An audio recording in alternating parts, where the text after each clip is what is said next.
नवमुंतखब Rajya Sabha member Satpal Sharma ji हमारे साथ मौजूद है। खैर मकदम है आपका और फिर एक बार मुबारकबाद। तो क्या समझते हैं, आपकी एक मच प्रेस्टिजियस सीट थी बीजेपी के लिए और कहीं ना कहीं आपका फेज जो था, आप बीजेपी को रिप्रेजेंट करते थे, तो कितना बड़ा ये एक अचीवमेंट समझते हैं बीजेपी के लिए कि ये सीट जो है बीजेपी के खाते में चली गई? देखिए, भारतीय जनता पार्टी ने जो थर्ड नॉमिनेशंस थी, जिसमें 2 सीटों के लिए चुनाव था, सबसे ज्यादा मत लिए हैं। शायद जो हमारे विरोध में चुनाव लड़ रहे थे, जो हमारे विरुद्ध चुनाव लड़ रहे थे, उनके ध्यान में था कि शायद भारतीय जनता पार्टी तीसरे स्थान पर रहने वाली है। लोगों के बहुत से ऐसे हमारे विधायक थे जिन्होंने अपनी अंतरात्मा से वोट दिया और भारतीय जनता पार्टी ने 28 से 32 जो थे वो वोट लिए। एक नया इतिहास है। राज्यसभा के चुनावों में कभी बहुत मुश्किल होता था। मेरे अपने अध्यक्ष एक समय में रहे, जब मैं उनका महामंत्री था, शमशेर जी राज्यसभा के सदस्य रहे। बाद में मुझे इस पद पर आने का मौका मिला है। ये मानकर चलिए कि Bharatiya Janata party with A difference है। हमारे लिए देश का हित सबसे पहले है, समाज उसके बाद मेरी अपनी पार्टी और उसके बाद मैं स्वयं। इस सोच के साथ, इस विचारधारा के साथ, सबके विकास को लेकर, सबके विश्वास को जीतकर और सबके प्रयासों को शामिल करके हम लोग काम करते हैं और वैसे ही मैं कार्य करने की जो है वो कोशिश करूंगा। तो सर, हम समझते हैं कि स्ट्रेटजी एक थी बीजेपी के लिए और उसको नकारा नहीं जा सकता है, लेकिन अब जो अपोजिशन है उंगलियां उठा रही है बीजेपी पे, हॉर्स ट्रेडिंग का इल्जाम लगा रहे हैं, बार्गेनिंग। आप उनसे अवश्य पूछिए कि अपने गिरेबान में जानकर देखिए। 41 वोट 41 मेंबर्स जिस पॉलिटिकल पार्टी के पास थे, वो 60 वोट लेती है। उनको बोलिए अपने गिरेबान में झांकिए। जम्मू और कश्मीर को बदकिस्मती है हमारे पास ऐसे नेता हैं जिन्होंने जम्मू और कश्मीर को अलग अलग कर दिया। उनके नेताओं के बयान के कश्मीर से हम लोग 4 जीत के आएंगे, सभी member parliament Rajya Sabha. Bharatiya Janata party का अध्यक्ष होने के नाते मैं जम्मू कश्मीर का अध्यक्ष हूं। मैंने कभी सिर्फ जम्मू को रिप्रेजेंट नहीं किया। मैं जम्मू में रहता अवश्य हूं। मैं अध्यक्ष जब बना तो मेरी नॉमिनेशन की घोषणा यहीं से हुई थी। मेरी राज्यसभा के चुनाव की घोषणा मैं उस वक्त कश्मीर में था जब हुई थी, और चुनाव भी मैंने कश्मीर से जीता है।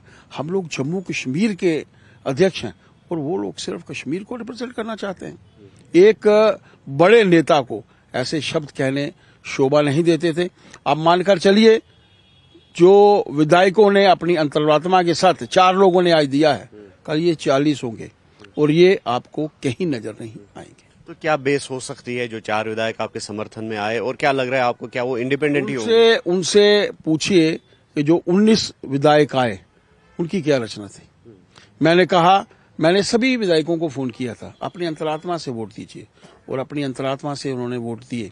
वहां बैठकर वो गणित ऐसे लगा रहे थे कि 28 बीजेपी के आएंगे, हमारे 59 आएंगे, जैसे भाजपा नेशनल कॉन्फ्रेंस की तरह एक रीजनल पार्टी नहीं है, विश्व की सबसे बड़ी पॉलिटिकल पार्टी है। और लोगों के मन में प्रधानमंत्री जी के प्रति प्यार है, भारतीय जनता पार्टी के प्रति प्यार है, और वो खुलकर नेशनल कॉन्फ्रेंस के सामने इन जो उपचुनाव हो रहे हैं, चाहे वो नगरोटा का है, चाहे वो बड़गाम का है, इसमें उनके सामने जो है रिजल्ट आ जाएगा। तो पार्लियामेंट में भी हालांकि सरकार आपकी है मरकज में, तो पार्लियामेंट में कौन सा एजेंडा लेकर जाएंगे, जिस तरह से आपने कहा कि आपका फोकस सिर्फ जम्मू नहीं होगा बल्कि कश्मीर? जम्मू कश्मीर के हित के लिए काम करना। जम्मू कश्मीर में जो शांति का माहौल बना है उसमें मेरी क्या भूमिका रहेगी। जम्मू कश्मीर में जो डेवलपमेंट का माहौल 370 हटने के बाद बना है उसमें मेरी क्या भूमिका रहेगी। मैंने सभी विधायकों को यही कहा था कि कल तक जो पीछे हो चुका है 24 तक उन्होंने मेरा साथ देना है। आगे 6 वर्ष तक मैं पूरे समाज की सेवा करूंगा, सबको साथ लेकर। जो देश के प्रधानमंत्री जी का एक सपना है, सबका साथ, सबका विश्वास और सबका विकास और सबका प्रयास, यही मूल मंत्र आज सभी भारतीयों का बन चुका है। मेरा भी यही मूल मंत्र है, उसी को लेकर मैं काम करूंगा। लास्ट क्वेश्चन, जिस तरह से आप जीत का सहरा आपके सर बंधा है, लेकिन अब कुछ पार्टियां या फिर जो महराज मलिक का भी बयान आया है एक्स पे, तो उन्होंने कहा कि ये फिक्स्ड मैच था, मैच फिक्सिंग थी एनसी और बीजेपी के दरमियान। देखिए, मैं तो चाहूंगा कि यहाँ के लोकल नेताओं से अवश्य बात करिएगा। भारतीय जनता पार्टी को एक इतिहास बनाना था, वो इतिहास उन्होंने बनाया है और इतिहास बनाने में कभी हम लोग पीछे नहीं। शुक्रिया। Thank you.